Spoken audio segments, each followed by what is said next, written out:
ज्याला न्याय मिळतो। वारकऱ्यांना जे आहे ते अनुदान देण्यात आलं आहे, वारकरी महामंडळ जे आहे ते स्थापन करण्याचा निर्णय घेण्यात आला आहे, मात्र 20,000 अनुदान त्याला देखील विरोध होताना आपल्याला पाहायला मिळतो। एक तर वारकरी संप्रदाय ही सातत्याने आपले जे हे संस्कार आहेत त्याची जाणीव ठेवून अतिशय सुंदर नियोजन पद्धतीने सगळे चालतात, त्याबद्दल ह्या सगळ्यांचे मी मनापासून आभार मानते, कौतुक करते। आणि महाराष्ट्राचे इलेक्शन 3 महिन्यावर आले, त्याच्यामुळे सरकार काय काय हातात येईल ह्याच्यावर काय आणखीन जुमला आणि काय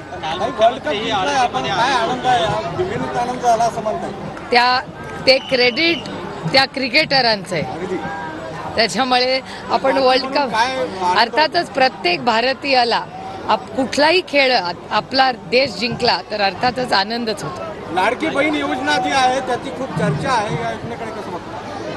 आता इलेक्शन आल्यामुळे त्यांना लाडकी बहीण भाऊ सगळं आठवायला लागलंय, उशिरा का होईना, पण त्या स्कीममध्ये अनेक त्रुटी राहिलेल्या आहेत, त्याचा अभ्यास आम्ही करतोय, त्याच्यामुळे त्याचा पूर्ण अभ्यास केल्याशिवाय बोलणं हे योग्य होणार नाही। पण खूप जुमल्यांचा पाऊस हा अपेक्षितच होता, त्याच्यामुळे मला काय आश्चर्य वाटत नाही बजेट बघून। बीडमधली परिस्थिती अत्यंत चिघळत चाललेली आहे, कालही गोळीबार झाला आणि धनंजय मुंडेंचे एक समर्थक आहेत त्यांचा मृत्यू झाला, एकंदरीत नाही तुम्ही बघताय मी गेले 1-1.25 वर्ष सातत्याने या जे मंत्रालय आहे म्हणजे पोलिसांवर माझं प्रचंड प्रेम आणि विश्वास आणि आदर आहे, पण ज्या पद्धतीने होम मिनिस्ट्री गेले 1.25 वर्ष 1.5 वर्ष काम करते हे अतिशय दुर्दैवी आहे। आणि डेटा सांगतो की महाराष्ट्रातला क्राईम हा वाढलेला आहे आणि तुम्ही बघताय मग हिट अँड रनच्या केसेस असतील, पुण्यात झालेली पोस्टची केस असेल, त्याच्यात किती घोळ झाले आणि भ्रष्टाचार झाला आपण सगळ्यांनीच पाहिलेलं आहे।